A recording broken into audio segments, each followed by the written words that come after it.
Dear students, ये class 9 का हिंदी का एग्जाम हुआ था। मैं इसमें आंसर बता रहा हूँ आपको। तो जो बच्चे मॉर्निंग वाले वो अपने आंसर देख सकते हैं और इवनिंग वाले बच्चे समझ सकते हैं कि पेपर कैसा रह सकता है। देखिए, ये पैसेज आई थी, शोर के बारे में बहुत अच्छी बात बताई गई है। और यहाँ बताया गया किस तरीके से सुनने की शक्ति चली जाती है शोर अगर बार बार हम सुनते हैं, और किन लोगों को प्रॉब्लम होते हैं उसके बारे में बता रखा है। तो ये कह रहा है कि ये जो पूरी की पूरी जो पैसेज है ना, यहाँ पर किसके ऊपर है। तो यहाँ पर इसका आंसर है फोर्थ। बधिरता मतलब बहरापन की समस्या को लेकर बताया गया। यहाँ पे सॉल्यूशन नहीं दी गए, तो समस्या बताई गई है, तो इसलिए आंसर इसका फोर्थ हो जाएगा। फिर कह रहा है इसको ध्यान से पढ़ो, फिर बताओ कि कौन सा सही है। देखो, ये कह रहा है एनीमिया होने का प्रमुख कारण शोर है। अरे यहाँ पे तो एनीमिया के बारे में बोला ही नहीं है। एनीमिया तो खून की कमी होती है, तो ये गलत है। ये कह रहा है शोर रक्त कोशिकाओं पर बहुत दबाव डालता है, जिससे शरीर में खून की कमी हो जाती है।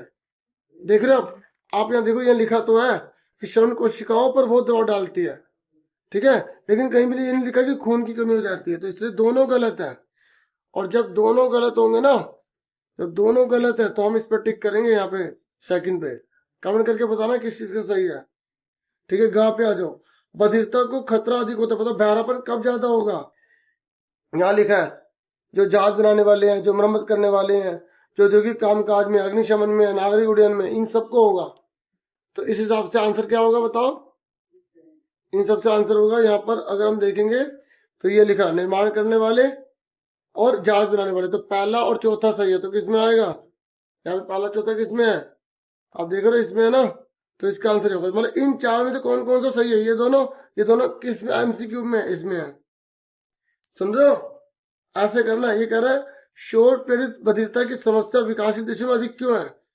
दो कारण बताइए। देखो ये लिखा है औद्योगिकरण की वजह से, अनौपचारिक क्षेत्र विस्तार की वजह से, बाकी और भी पॉइंट है, आपको इसे भी दो बता सकते थे। ठीक है, फिर ये कह रहा है शोर पीड़ित बधिरता को दूर करने के लिए कोई दो उपाय अपनी तरफ से बताओ। तो आप बोलोगे जो ध्वनि को जो अपने अब्जॉर्व कर लेते हैं ना, वो लगाकर, ठीक है, और कान में जो है रुई, जरूरी आवाज में जहाँ आवाज आ रही है वहाँ बैठना, रुई लगा के, ठीक है। और जहाँ पे जो साउंड प्रोड्यूस करने वाले उनमें ऐसी मशीन लगा के जैसे कि वो आवाज को कम करें। ऐसे कुछ भी सलाह दे सकते हो, जो भी लिखोगे नंबर पूरे मिलेंगे, क्योंकि यहाँ पे अपने बना के लिखना था। मतलब कुछ अपने बना के लिखने भी आएंगे, जो इवनिंग वाले बच्चे वो तो समझ लो। अब फिर सेकंड है काव्यांश दे रखा है, इसको पढ़ना है। ये भी बहुत अच्छा है, यहाँ बहुत अच्छी अच्छी बातें लिखी है इसमें। यहाँ पे जैसे कई लोग क्या करते हैं, धन को गाड़ गाड़ के रखना चाहते हैं, जमा जमा जमा से खर्च नहीं करते। तो मैं बता रखा कि भाई धन का सही उपयोग होना बहुत जरूरी है, तभी जीवन में जय मिलेगी। और ये कह रहे हैं जीव की जड़ जमा जा रहा है, नित्य नव वैभव कमा रहा है। ये आत्मा अक्षय होती है, आत्मा कभी खत्म नहीं होती है। तो नया जन्म ही जग पाता है, नया जन्म है वही जग पाएगा ना। मरण मूर्ण सा रह जाता है, जो मर गया वो गूंगा सा रह गया। तो आपको मतलब परिवर्तन करने के लिए कह रहा है एक जैसा मत रहो। अगर परिवर्तन करोगे ना, लाइफ में समय के अकॉर्डिंग चलोगे, तभी लाइफ में सक्सेस पाओगे। आप देखो इतने ज्यादा टेक्नोलॉजिकल चेंजेस आ रहे हैं, अगर हम वैसे ही रहेंगे ना, हम आगे डेवलप नहीं कर पाएंगे। तो ये कह रहा है आत्मा को यहाँ पे क्या बताया गया, ये तो हमें मिल ही गया था। आत्मा को क्या बताया गया, अक्षय। अक्षय क्या मतलब होता है, जो कभी क्षय नहीं होता, जो कभी खत्म नहीं होती, कभी ना नष्ट होने वाला। यह है। फिर एक बीज 100 उपजाता है, मतलब देखो कौन एक बीज 100 बनेगा। यहाँ लिखा होगा, देखो ये लिखा सृष्टा बड़ा सदैव जिसका अच्छा व्यवहार है, जो दूसरों को इज्जत देता है और खुद इज्जत से मतलब रहता है। तो क्या है, दूसरों को सम्मान करने वाला। और थोड़ा सा वर्ड टेक्निकल है, ध्यान से 3 4 पढ़ोगे आ जाएगा। ठीक है, जैसे नहीं पैसे जाएगी तब भी कर लोगे।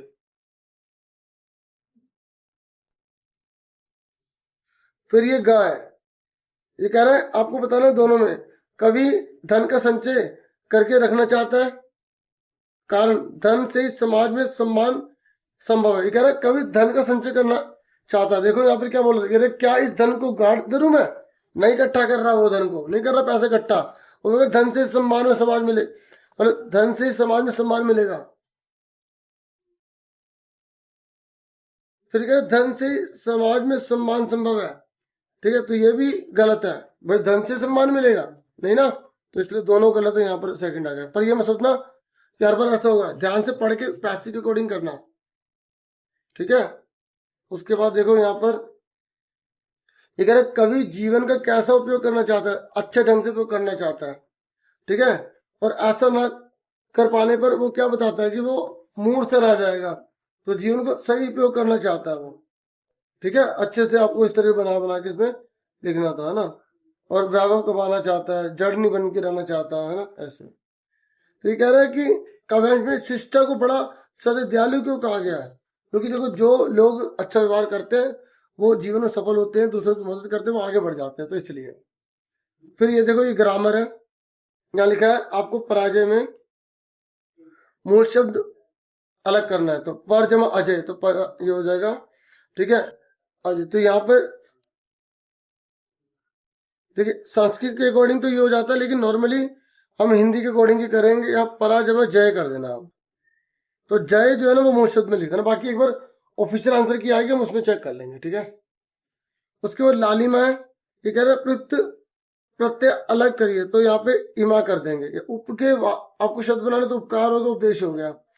आलू जो है ना प्रत्यय में लगाना है, तो दयालु कृपालु कुछ भी लिख सकते हो, आपने कुछ और लिखा है तो कमेंट करके बताना, ठीक है। ठीक है, किस शब्द के अंत में लगकर अर्थ बदलने वाले शब्द को हम क्या बोलते हैं भाई, जो अंत में लगता है प्रत्यय होता है, शुरू में लगने वाले को उपसर्ग कहते हैं, हो सकता है जो यूनिंग वाले उनमें उपसर्ग वाला बोल दे। ये कह रहा अब आपको यहाँ पे समास बताना है, महात्मा महान है जो आत्मा, ठीक है। समास का विग्रह करना, तो आप लिखोगे महान है जो आत्मा, ठीक है, महान है जो आत्मा। तो पता है कौन सा ये समास है, इसने बोला नहीं है, पूछा नहीं है, लेकिन आपको पता होना चाहिए, जब पहला अक्षर दूसरे की विशेषता बताता है ना, उसे बोलते हैं कर्मधारय समास। लेकिन देशभक्ति पद में प्रयुक्त समास बताइए, देशभक्ति देश की भक्ति, जब काकी के आ जाए ना, काकी के, तो वो पता कौन सा समास होता है, वो होता है आपका तत्पुरुष समास पर, ठीक है। तो यहाँ पे समास भेद पूछा है, तो तत्पुरुष समास लिख दोगे, तत्पुरुष समास, ठीक है। ठीक है, दिन रात में प्रयुक्त समास बताइए, द्वंद्व समास, जब दोनों बराबर वैल्यू होती है ना तो द्वंद्व समास होता है, ठीक है। चार राहों का समूह समास पर लिखे, इसको जोड़ना है, चौराहा हो जाएगा। और पता कौन सा समास है, गिनती आ रही है ना, और जब गिनती आ जाए तो द्विगु समास होता है। मैं पता एक्स्ट्रा क्यों बता रहा हूँ, क्योंकि एक्स्ट्रा पूछ भी लेता है, ठीक है। तत्पुरुष समास के उदाहरण दो, तत्पुरुष इसमें क्या लग जाता है, काकी के, रसोई घर, देशभक्त, विद्यार्थी, कुछ भी बता सकते हो आप, जैसे विद्यार्थी विद्या का अर्थी। फिर उसके बाद 5वें नंबर पर है, यहाँ पर अर्थ के जिससे वाक्य का भेद बताना है। महादेवी तुम कविता लिखती हो, अर्थ के आधार पर वाक्य का भेद, तो ये क्वेश्चन मार्क लग गया ना, तो प्रश्नवाचक हो गया। ये बोलो महादेवी तुम कविता लिखती हो ऐसे, तो ये प्रश्नवाचक हो गया। झूरी रोकता तो हीरामोती रुक जाते, अर्थ के आधार पर वाक्य का भेद, तो ये संकेत दे रहा है, क्या दे रहा है, संकेत, तो संकेत वाचक हो गया। आपको ना 8 प्रकार याद कर लेना वाक्य के भेद। ठीक है, सुमति ने थुप्पा खा लिया होगा, तो यहाँ पर जो है ना संदेह जता रहा है, क्या जता रहा है, खा लिया होगा, तो संदेहवाचक है, कौन सा है, संदेहवाचक, ठीक है। बाकी ऑफिशियल आंसर क्या है उसमें भी हम देख लेंगे, ठीक है। अगर तुम फोटो का महत्व नहीं समझते, तो ये नहीं आ गया, इन्होंने वाले प्रश्नवाचक बनाओ, क्या तुम फोटो का महत्व नहीं समझते हो, तो इस तरीके से करना है। ठीक है, आज्ञावाचक वाक्य का एक उदाहरण दो, मेले के लिए पानी लाओ, ठीक है, ध्यान से पढ़ाई करो, ये आज्ञावाचक हो जाएंगे, समझ में आ गई, जहां आज्ञा दी जाती है। 6 नंबर पे कह रहे हैं आपको अलंकार करने हैं, ये कह रहा है कालिंदी कूल कदम की डाल, का आ गया, जब पहला अक्षर सेम आता है उसे अनुप्रास कहते हैं। मंगत को देख पढ़ देती बार बार, जब एक ही शब्द के एक से ज्यादा मतलब होते हैं ना, उसे श्लेष अलंकार कहते हैं। ठीक है, आप में और कुछ आ सकता है, मैंने बहुत इंपॉर्टेंट वीडियो बनाई है ना, आप वो देखोगे फायदा मिलेगा, प्लेलिस्ट बनी हुई है हिंदी की। ये कह रहा है कनक कनक से सौगुनी मादकता दिखाए, जब दो शब्द आए दोनों के मतलब अलग अलग होते हैं ना, तो उसको पता कौन सा अलंकार बोलते हैं, यमक अलंकार कहते हैं।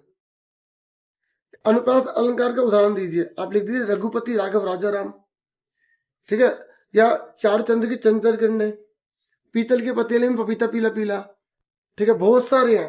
पहला अक्षर सेम होना चाहिए, खड़न सिंह के खड़क सिंह ने खड़कती है खिड़कियां, खिड़कियों के खड़क सिंह खड़कता है खड़क सिंह। चंदू के चाचा ने चंदू की चाची को चांदनी चमन में चांदी रात में चांदी की चम्मच से चटनी चटाई, ठीक है। अनुप्रास पहला अक्षर सेम होता है, ठीक है। ये कह रहा है वाक्य में एक ही शब्द दो या दो से अधिक बार भिन्न भिन्न अर्थों में प्रयुक्त होने पर वहां कौन सा अलंकार होता है। देखो एक ही शब्द बोल रहा है, जब एक ही शब्द दो या दो से अधिक बार भिन्न भिन्न अर्थों में प्रयुक्त हो, उसे क्या बोलेंगे, श्लेष अलंकार। इसका विश्लेषण हो जाएगा। उसके बाद यहाँ पर ये क्वेश्चन है, इनको सॉल्व नहीं किया गया, ठीक है। तो अब आप ये पूरा देख लो,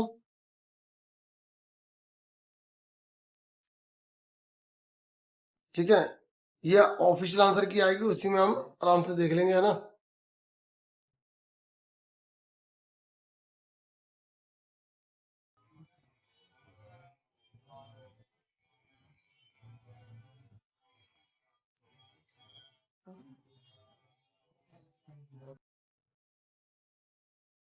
क्वेश्चन आंसर है,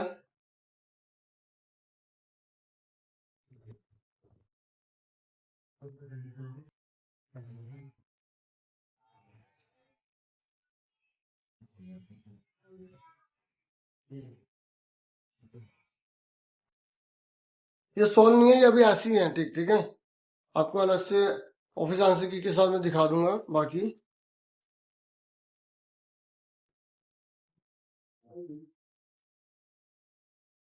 बाकी ये आए हैं रचनात्मक में, देखो 3 में से आपको 1 करना था।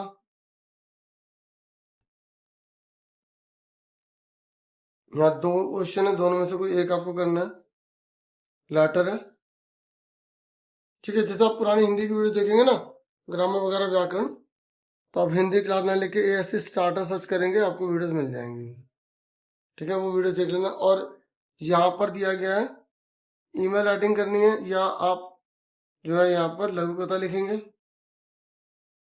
या इन दोनों में संवाद करना है आपको, या यहाँ पर आप सूचना नोटिस लिखेंगे, ठीक है। तो इतना ही था इस वीडियो में। Thank you for watching and listening. Take care students.